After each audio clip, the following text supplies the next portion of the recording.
한 주간 동안 잘 지내셨지요? 우리 2층에서 예배 드리시는 분들, 또 3층에서 예배 드리시는 분들, 또 영상으로 예배 드리시는 분들 사랑하고 축복합니다. 늘 주의 평강 가운데 거하시기를 축원합니다. 뜻을 정한 인생, 뜻을 정한 인생, 이런 제목으로 함께 은혜를 나누겠습니다. 여러분은 인생에서 제일 어려웠던 때가 언제입니까? 어떤 분이 이렇게 대답하더라고요. 지금이요.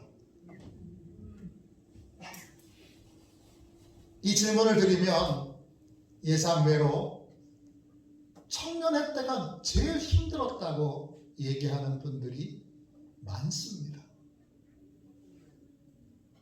언뜻 생각하면 청년의 때는 너무 좋고 아름다운 시절이라고 생각할 수 있지만 실상은 다릅니다.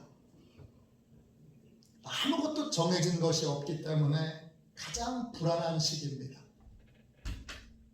또 실패에 대한 두려움이 항상 있기 때문에 고통을 많이 겪는 그러한 시기이기도 합니다. 그래서 어른들 중에 청년의 때로 돌아가고 싶으냐 이렇게 물으면 의외로 아니요, 지금이 더 좋아요, 이렇게 말하는 분들도 많이 있습니다. 오늘 같이 읽은 말씀에 보면 청년의 때에 최악의 상황에 처해 있던 4명의 청년들이 나옵니다. 다니엘과 세 친구들입니다. 도대체 무슨 일이 있었는데요? 일단 나라가 망했습니다. 주전 605년 유대 왕국이 바벨론과의 전투에서 패합니다. 왕이었던 여호야김은 쇠사슬에 묶여서 바벨론의 포로로 끌려갑니다. 여호야김 왕은 누굽니까? 25살의 왕위에 올라서 11년 동안 왕 노릇을 하고 바벨론 군대에 패해서 36살도 청년이지요. 그 청년의 나이에 쇠사슬에 묶여서 바벨론의 노예로 끌려갑니다. 그때 많은 유대인들이 함께 끌려가는데 그 끌려갔던 유대인들 중에 다니엘과 세 친구들도 있습니다. 왕이 쇠사슬에 묶여서 끌려갔는데 젊은 청년들이야 얼마나 비참한 상태로 끌려갔겠습니까? 이들은 모두 다 유대 귀족들의 자녀들입니다. 반란을 일으키지 못하도록 이 바벨론 군대들이 이들을 볼모로 노예로 끌고 갔던 것입니다. 바벨론에 도착해 보니까 이 다니엘과 세 친구들은 강제로 이름을 개명시켰습니다. 원래 이들의 이름은 다음과 같습니다. 우리가 잘 아는 이름이지요. 다니엘이라고 하는 이름은 하나님이 나의 재판관이 되신다, 이런 뜻이에요. 하나냐는 여호와는 은혜로우시다, 이런 뜻이에요. Jehovah has been gracious, 이렇게 되어 있어요. 미사엘은 하나님은 무엇을 하시는 분이신가? Who is what God is, 이렇게 되어 있어요. 아사랴는 하나님이 도우신다, 이런 뜻이에요. 이 모든 이름에는 아름다운 여호와의 이름이 담겨 있어요. 그런데 바벨론 사람들이 자기 멋대로 이들의 이름을 바꿉니다. 어떻게 바꾸느냐? 그들의 이름에 우상의 이름들을 집어넣습니다. 바벨론 우상들의 이름이 그들에게 들어갑니다. 이름이 어떻게 바뀌었을까요? 다니엘은 벨드사살, 이렇게 바뀝니다. 벨은 바벨론의 대표적인 수호신이 마르둑입니다. 마르둑의 별명이 벨입니다. 그래서 벨드사살, 벨이 그의 생명을 지켜줄 것이다, 이름을 이렇게 바꿔놨습니다. 하나냐는 사드락, 이렇게 바꿔놨습니다. 사드락은 아쿠의 명령 이런 뜻입니다. 아쿠는 달의 여신입니다. 바벨론에서 숨기는 달의 여신의 이름이 아쿠입니다. 아쿠의 명령 이렇습니다. 미사엘은 메삭 이렇게 졌습니다. 아쿠와 같은 신이 누구인가? 이런 뜻입니다. 아사랴는 아벤느고라고 하는 새 이름을 받았습니다. 느고의 종이라는 뜻입니다. 느고는 지혜와 지식과 천문의 신입니다. 마르둑 벨의 아들입니다. 거룩한 하나님의 이름이 담겨있는 그러한 존귀한 이름을 갖고 있다가 바벨론에 가서 우상의 이름이 담겨있는 새 이름을 받았습니다. 이 이름은 바벨론 사회가 이 4명의 청년들에게 우상 숭배를 강력하게 강요했다는 것을 입증하고 있습니다. 이 4 청년들은 바벨론 땅에서 하나님을 믿는 믿음이 아닌 우상 숭배를 강요받는 삶을 살게 됩니다. 나라는 망했지요. 포로로 노예로 끌려갔지요. 또 우상 숭배를 강요받는 상황이지요. 이런 최악의 상황에서 4명의 청년들은 뜻을 정합니다. 오늘 말씀 8절 앞부분을 읽어보겠습니다. 다니엘은 뜻을 정하여 왕의 음식과 그가 마시는 포도주로 자기를 더럽히지 아니하니라. 뜻을 정한다는 게 뭡니까? 뜻이라고 하는 말은 히브리어로 랩입니다. 뜻은 마음, 속사람 이런 뜻입니다. 정한다라는 말은 히브리어로 숨입니다. 뜻은 두다, 위치한다 이런 뜻이에요. 뜻을 정한다는 건 마음에 중요한 것을 두는 거예요. 새로운 목표를 두는 거고 새로운 결심을 마음에 두는 거예요. 새로운 목표와 새로운 결심을 마음에 새기는 겁니다. 이들은 왜 마음에 새로운 목표와 새로운 결심을 새겼을까요? 왜 새겼죠? 이전과 다른 삶을 살아야 하기 때문입니다. 노예가 아닌 나라가 망한 백성이 아닌 거룩한 하나님의 백성으로 비록 바벨론 땅이지만 이 땅에서도 존귀한 하나님의 자녀로 살아가고 싶었기 때문입니다.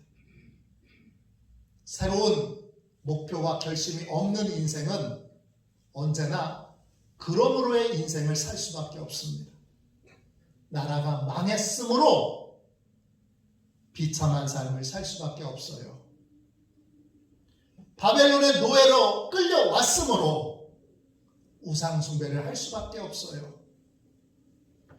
어렸을 때 부모님께 사랑받지 못했으므로 제 인격이 이렇게 못 왔어요.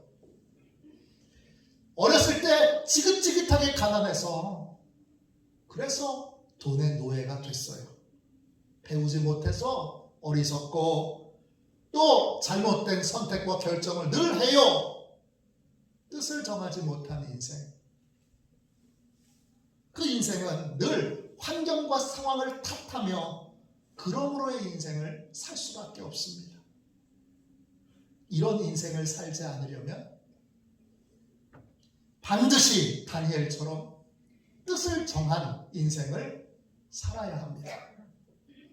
새로운 목표를 가슴에 새기고 새로운 결심과 새로운 결단을 마음에 새겨야 합니다. 그러면 인생이 어떻게 달라지지요?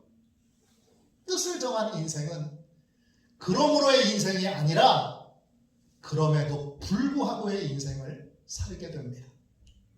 나라가 망했음에도 불구하고 바벨론 땅에서 귀하고 존귀하고 복된 인생을 삽니다.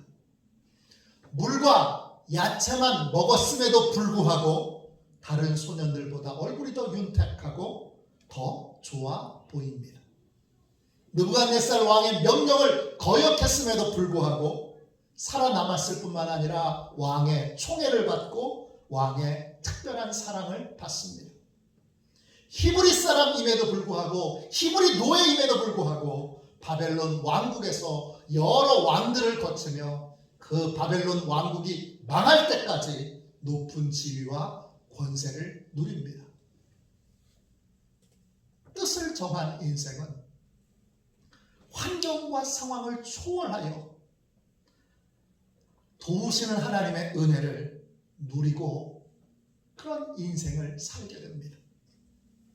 하나님이 도우셔서 안 되는 일이 되는 인생, 하나님이 도우셔서 불가능한 일이 가능해지는 인생을 살게 됩니다. 그러므로 그냥 살면 안 됩니다. 물 흐르듯 그냥 아무 결심도 아무 결단도 아무 뜻도 세우지 않고 그냥 살면 안 됩니다. 우리는 반드시 뜻을 정한 인생을 살아야 합니다. 뜻을 정한 인생만이 환경과 상황을 초월하여 그럼에도 불구하고의 인생을 살 수 있기 때문입니다. 저와 여러분이 또 여러분의 자녀들이 우리 교회 청년들이 이 그럼에도 불구하고의 인생의 주인공들이 되시기를 주님의 이름으로 축원합니다. 그럼 구체적으로 어떤 뜻을 마음에 새겨야 하고 무엇을 결심하고 무엇을 결단해야 합니까? 도대체 뭘 결심하고 뭘 결단해야 합니까? 첫 번째, 어떤 장애물이 있더라도 믿음을 지키기로 결단해야 합니다. 믿음은 저절로 생기지 않습니다. 믿음은 반드시 결단이 필요합니다. 교회 안에서 태어나고 교회 안에서 자란 모태신앙들도 반드시 믿음의 결단이 있어야 합니다. 일평생 동안 한 번도 믿음의 결단을 한 적이 없다면 내가 이제부터 정말 똑바로 예수 믿어야지. 내가 이제부터 진짜 하나님 의지하고 살아야지. 내가 이제부터 진짜 하나님께 순종하는 삶을 살아야지. 이런 결단이 단 한 번도 없다면 그분의 믿음은 반드시 확인하고 점검해 봐야 합니다. 믿음이 전혀 없을 경향이 높습니다. 교회에서 대표적인 믿음의 결단을 하는 시간은 물 세례를 받는 시간입니다. 세례의 두 가지 종류가 있습니다. 물 세례와 성령 세례입니다. 물 세례는 죄가 씻겨지는 시간이 아닙니다. 물 세례는 하나님과 사람들 앞에서 내가 하나님께로 삶을 돌이켰고 이제 내가 하나님을 진실한 마음으로 믿기로 했습니다. 이걸 공개적으로 고백하는 것입니다. 베드로전서 3장 21절입니다. 스크린에 있습니다. 물은 예수 그리스도의 부활하심으로 말미암아 이제 너희를 구원하는 편이 곧 세례라. 육체의 더러운 것을 제하여 버림이 아니요 오직 선한 양심이 하나님을 향하여 찾아가는 것이라. 물은 우리를 구원하는 표 물세례를 의미합니다. 물은 육체의 더러운 것을 씻어버리는 시간이 아니라 오직 선한 양심이 하나님을 향하여 찾아가는 것이라고 했습니다. 진실한 마음과 자세로 정직한 마음으로 하나님을 향하여 이제 제가 진심으로 하나님을 믿고 믿음으로 살겠습니다. 이걸 공개적으로 인정하고 고백하는 시간. 그게 바로 물세례입니다. 다니엘도 스스로 뜻을 정했음을 친구들에게 고백한 것처럼 환관장에게 고백한 것처럼 다니엘처럼 스스로 뜻을 정했음을 하나님과 사람들 앞에 공개적으로 인정하고 고백하는 것이 물세례입니다. 그럼 성령 세례는 뭐죠? 성령 세례는 뜻을 정한 사람들에게 새로운 삶을 살 수 있도록 성령님께서 믿음과 능력을 공급해 주시는 것입니다. 이 성령 세례는 한 번이 아닙니다. 성령 세례는 수십 번, 수백 번, 수천 번 받을 수 있습니다. 성령 세례에 비슷한 말이 성령 충만입니다. 성령 충만을 경험을 첫 번째로 하는 게 성령 세례인 거예요.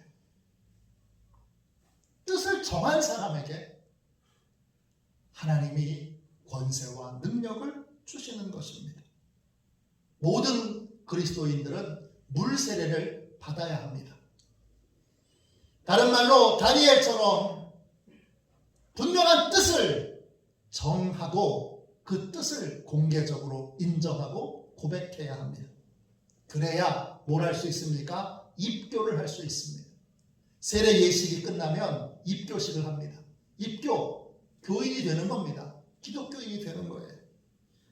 기독교인이 된다는 건 반드시 하나님을 온전히 믿기로 뜻을 정하고 그 뜻을 공개적으로 인정하고 고백하는 것을 전제로 합니다. 뜻을 정할 때 그런데 우리가 꼭 기억해야 될 것이 하나 더 있습니다. 믿음의 길에는 반드시 핍박과 환난과 고통이 있을 수 있다는 것입니다. 뜻을 정할 때 그냥 하나님 앞에 진실한 마음으로 믿어야 되겠다 이렇게 결심하는 것으로 끝나지 말고 그 결심에는 아무리 큰 장애물과 핍박과 환난과 고통이 있더라도 믿음의 삶을 포기하지 않기로 결단하는 것과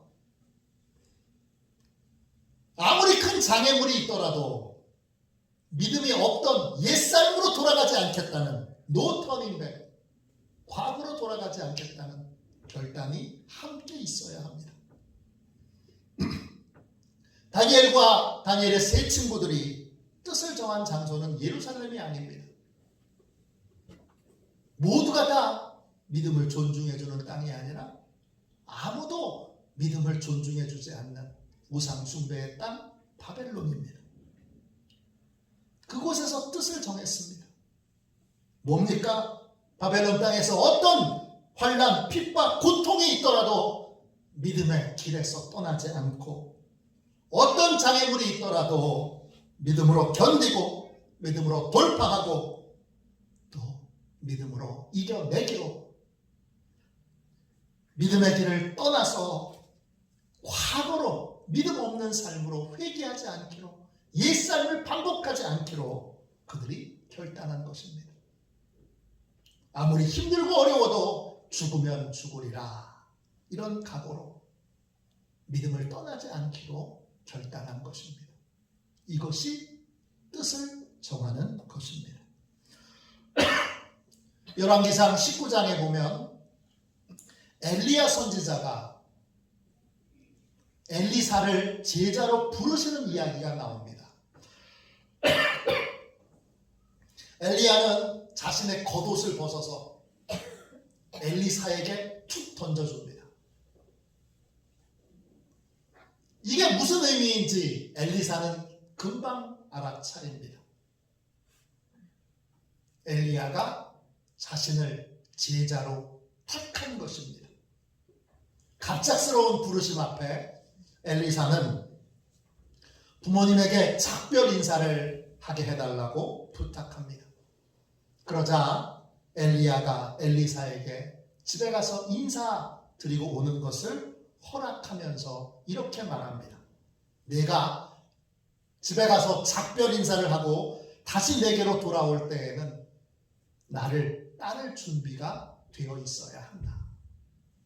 우리나라 번역에는 그것이 응축되어 나와 있어서 그 의미를 잘 파악하기 어려운데 제가 원어 성경으로 읽고 묵상해 보니까 그 의미가 그런 뜻입니다. 너 집에 돌아올 때는 나를 따를 내 제자가 될 준비가 되어 있어야 한다. 그런 의미입니다.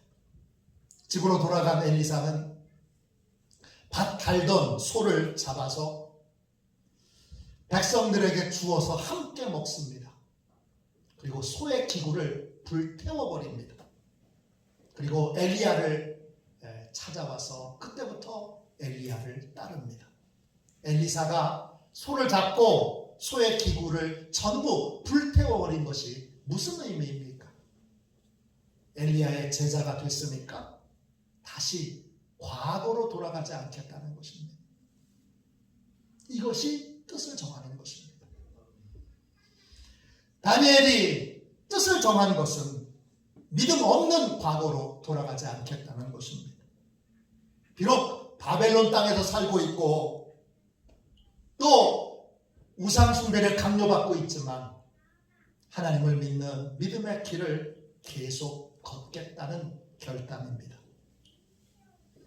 바벨론을 핑계 삼아서 바벨론의 여러 상황을 핑계 삼아서 하나님을 떠나거나 믿음을 버릴 수 있는 여지를 남겨두지 않겠다는 뜻입니다. 베드로를 보십시오. 예수님이 부르실 때 배와 그물을 버려두고 예수님을 따릅니다. 그런데 잘 보세요. 엘리사처럼 배를 불태워버리지 않습니다. 배를 다른 사람한테 팔아넘기지도 않습니다. 배를 그냥 남겨둡니다.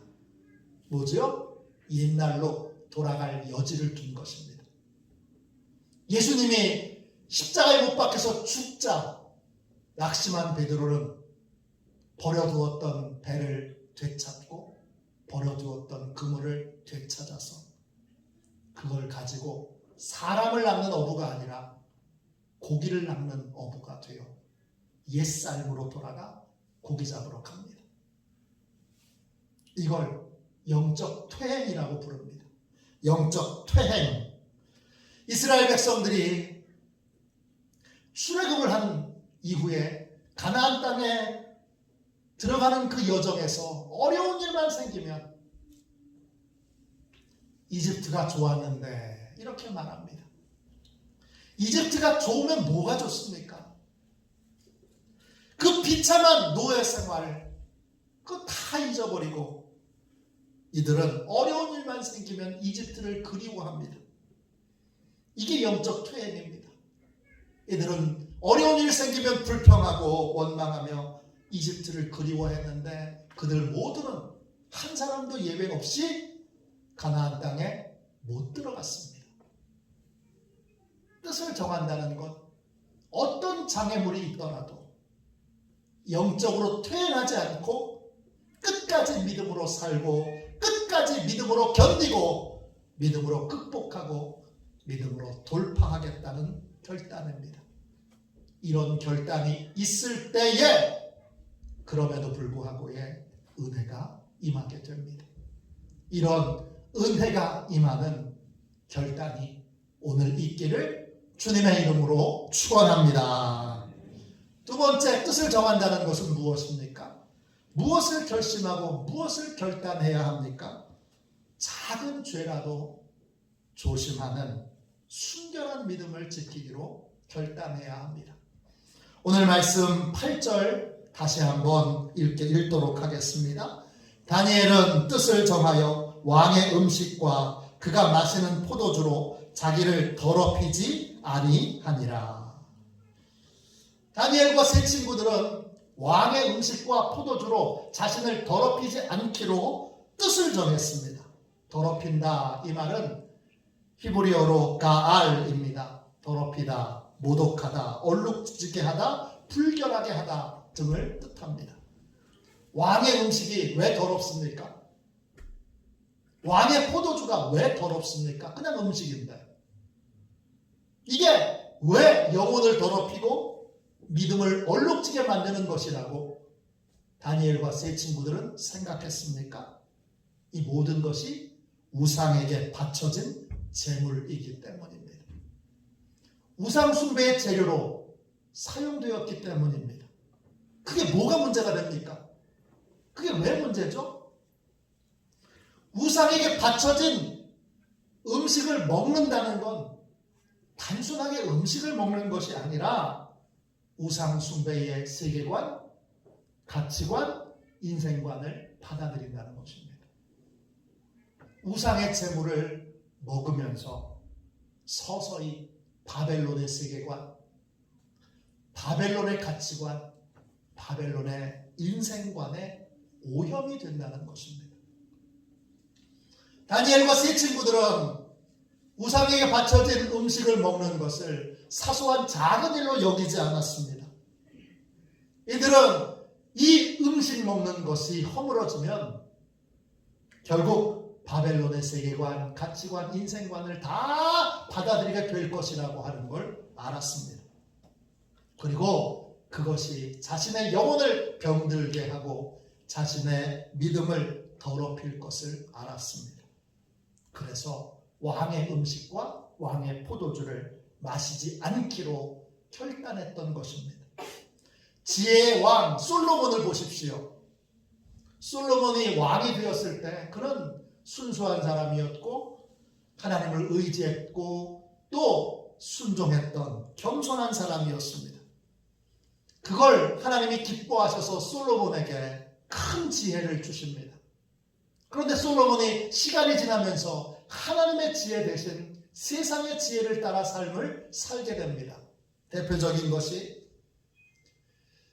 외국 공주들과 결혼을 통해서 국제 평화를 유지하려고 드는 지혜였습니다.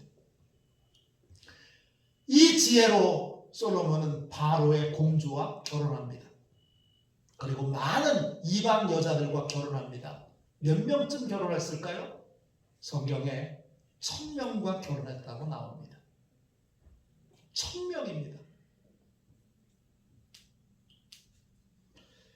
솔로몬은 생각했습니다. 군대를 동원해서 평화를 유지하는 것보다 결혼을 통해서 평화를 유지하는 것이 비용도 훨씬 저렴하고 효과적이다. 이렇게 생각합니다. 그러나 하나님은 이방인과 결혼하는 것을 엄중히 경고하셨고 엄중히 반대하셨습니다. 왜냐? 이방 여인과 결혼할 때 그냥 단순히 결혼하는 것이 아니라 그들의 종교도 그들의 우상 숭배도 그대로 예루살렘에 또 유대 땅에 임하게 되기 때문입니다. 실제로 왕과 결혼한 이방 여자들은 그냥 오지 않고 우상들을 들여옵니다. 그들은 솔로몬 왕에게 우상 숭배를 허락받습니다. 솔로몬은 혼자서 우상에게 절하고 우상에게 예배하는 게 뭐 큰 문제야 그렇게 생각하며 그들이 우상 숭배하는 것을 허락합니다. 그런데 그 우상 숭배자들이 1000명이 넘는다는 건 다른 문제입니다.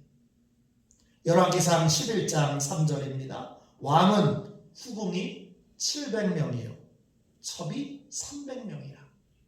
그의 여인들이 왕의 마음을 돌아서게 하였더라. 1000명이 넘는 이방의 후궁과 첩들이 솔로몬이 그렇게 가볍게 여겼던 우상 숭배를 솔로몬도 하게 만듭니다. 그리고 이스라엘 땅 전체가 우상의 땅이 되도록 그 땅을 더럽힙니다. 솔로몬 이후로 나라는 부동강이 나고 북이스라엘이나 남쪽 유다나 동일하게 솔로몬 이후에 수많은 우상 숭배들이 나라를 타락시키고 민족을 더럽히고 그들의 신앙을 잃어버리게 만듭니다. 솔로몬은 작은 것을 대수롭지 않게 여김으로 이스라엘 전체를 우상 숭배의 땅으로 타락시켰습니다. 우리는 솔로몬의 교훈을 잘 듣고 사소한 작은 죄, 작은 세상의 가치관들을 분별하여 허용하지 않도록 결단해야 합니다. 이 작고 사소한 것들이 쌓이고 쌓여 결국 우리의 믿음을 잃어버리게 만들고 우리의 영혼을 병들게 하기 때문입니다. 이 작은 것을 분별하여 거절할 수 있을 때 우리는 그럼에도 불구하고의 은혜를 받아 누릴 수 있습니다. 마지막 세 번째로 뜻을 정한다는 것은 무엇입니까? 무엇을 결심하고 결단해야 합니까? 믿음을 지키기 위해 도움을 구할 줄 아는 삶을 살기로 결단해야 합니다. 오늘 말씀 8절 9절을 다시 읽겠습니다. 8절입니다. 다니엘은 뜻을 정하여 왕의 음식과 그가 마시는 포도주로 자기를 더럽히지 아니하리라 하고 자기를 더럽히지 아니하도록 환관장에게 구하니 하나님이 다니엘로 하여금 환관장에게 은혜와 긍휼을 얻게 하신지라. 다니엘과 세 친구들은 뜻을 정했지만 혼자서만 지켜나가려고 하지 않고 그들은 겸손하게 도움을 청했습니다. 왕이 지정한 고기와 왕이 지정한 포도주를 먹지 않는 건 왕명을 거절한 무시무시한 범죄입니다. 왕궁학교에서 탈락하는 것뿐만 아니라 잘못하면 사형에 처해질 수 있는 무시무시한 죄입니다. 뜻을 정한 다음에 다니엘과 세 친구들은 고립되지 않고 환관장에 가서 자신의 결심을 솔직하게 털어놓고 겸손하게 도움을 청합니다. 이때 하나님께서 역사하셔서 환관장이 다니엘과 세 친구들을 긍휼과 자비로 보게 합니다. 그러나 왕의 명령이기에 환관장도 자기 마음대로 할 수 없습니다. 그런데 환관장은 친절하게 자신의 입장을 설명합니다.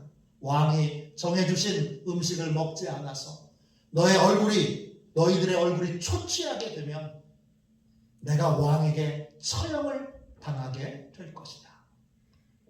환관장의 한계를 다니엘은 이해했지만 다니엘은 여기서 도움받기를 포기하지 않습니다.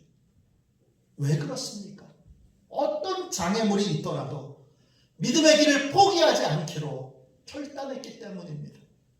그럼 다시 환관장을 찾아가서 환관장이 받아들일 수 있는 새로운 제안을 합니다. 어떤 제안이죠? 10일 동안 실험을 하게 해주십시오. 저희는 10일 동안 왕이 주신 고기와 포도주를 먹지 않고 물과 야채만 먹겠습니다. 그런 다음 다른 소년들의 얼굴과 비교해 주십시오. 차이가 있다면 환관장님의 말씀대로 하겠습니다. 환관장이 허락하고 10일이 지났을 때 이 4명의 청년들의 얼굴은 다른 청년들보다 훨씬 더 아름답고 살이 윤택했습니다. 그걸 보고 환관장이 더는 고기와 포도주를 강요하지 않습니다. 믿음을 지키기 위해 우리는 겸손히 도움을 구하기로, 도움을 구하는데 주저하지 않기로 결단해야 합니다. 믿음을 지키기 위해 교회의 도움을 받아야 합니다. 믿음을 지키기 위해 목사님의 도움을 받아야 합니다. 믿음을 지키기 위해 속장님의 도움을 받아야 되고 속회 인도자님의 도움을 받아야 합니다. 믿음을 지키기 위해 여러분 선교회의 도움을 받아야 하고 우리 장로님들의 도움을 받아야 되고 우리 권사님들의 도움을 받아야 되고 우리 집사님들의 도움을 받아야 합니다. 믿음을 지키기 위해 우리 중보기도팀 뿌리가 되는 사람들의 도움을 받아야 합니다. 어려운 일이 생기고 힘든 일이 생길 때 목사님을 찾아와야 됩니다. 고립되지 말고 지금 이런 어려움이 있습니다. 목사님 기도해 주십시오. 제가 지금 이런 어려움이 있습니다. 속장님 기도해 주십시오. 속기 인도자님 기도해 주십시오. 선교회 회장님 기도해 주십시오. 청년부 회장님 기도해 주십시오. 부탁해야 합니다. 제게 이런 어려움이 있습니다. 이 일을 어떻게 하면 좋을까요? 목사님 조언을 부탁드립니다. 와서 도움을 받아야 됩니다. 도움을 구하고 도움을 받을 줄 알아야 합니다. 믿음을 지키는 데 있어서 고립되지 않도록 하나님이 열어놓으신 도움의 통로들을 도움을 받아야 됩니다. 그 겸손히 도움을 구할 줄도 알고 도움을 받을 줄도 알고 그렇게 결단해야 합니다. 그래서 나를 위해서 기도해주는 사람들이 많아지고 나를 위해 신실한 믿음의 조언을 해줄 수 있는 사람들이 많아지고 그들과 함께 하나님의 뜻을 분별하고 하나님의 뜻을 찾아가는 도움을 받을 수 있어야 합니다. 그럴 때 우리가 그럼에도 불구하고의 놀라운 은혜를 누리는 삶을 살 수 있게 됩니다. 세상에는 두 종류의 사람이 있습니다. 믿음으로 살기로 뜻을 정한 사람과 그렇지 않은 사람입니다. 뜻을 정하지 않는 사람은 그러므로의 인생을 살 수밖에 없습니다. 뜻을 정한 인생만이 그럼에도 불구하고의 인생을 살게 됩니다. 믿음은 그럼에도 불구하고의 인생을 사는 것입니다. 뜻을 정하지 않는 인생은 늘 환경과 상황을 탓하는 삶을 살게 됩니다. 코로나 때문에 안 돼요. 뭐 때문에 안 돼요? 뭐 때문에 어려워요? 뭐 때문에 힘들어요? 뭐 때문에 실패했어요? 그러나 뜻을 정한 인생은 하나님의 은혜로 환경과 상황을 초월하는 그럼에도 불구하고의 인생을 살게 됩니다. 어려움에도 불구하고 가난함에도 불구하고 돈 없음에도 불구하고 못났음에도 불구하고 못생겼음에도 불구하고 키가 작음에도 불구하고 여러 연약하고 부족한 부분이 많음에도 불구하고 그것이 늘 실패하는 자리였음에도 불구하고 하나님의 은혜로 저는 존귀하게 됐습니다. 저는 일을 해결했습니다. 저는 성공했습니다. 저는 그 일을 통하여 하나님의 놀라운 승리를 경험했습니다. 이렇게 고백할 수 있는 사람, 뜻을 정한 사람만이 이러한 인생을 살 수 있습니다. 여러분은 다니엘처럼 뜻을 정하셨습니까? 어떤 장애물이 있더라도 믿음을 지키는 삶을 살기로, 과거로 돌아가지 않기로, 끝까지 믿음을 지키기로 결단하셨습니까? 아주 작고 사소한 죄도 분별하여 순결한 믿음, 정결한 믿음, 정직한 믿음을 지키기로 결단하셨습니까? 믿음을 지키기 위해 교회의 도움을 받고 목사님의 도움을 받고 또 교우들의 도움을 받기로 여러분 결단하셨습니까? 오늘 이 귀한 말씀을 통하여 그럼에도 불구하고의 인생을 살기 위하여 하나님께 다니엘처럼 뜻을 정하는 저와 여러분이 되시기를 주님의 이름으로 축원합니다. 이 시간 우리 함께 우리 찬송가 542장을 1절만 2번 찬양하고 뜻을 정한 인생이 되도록 기도하겠고 우리 교회 청년들이 젊었을 때일수록 더욱더 뜻을 정하면 하나님이 더 귀하게 더 존귀하게 쓰실 수 있습니다.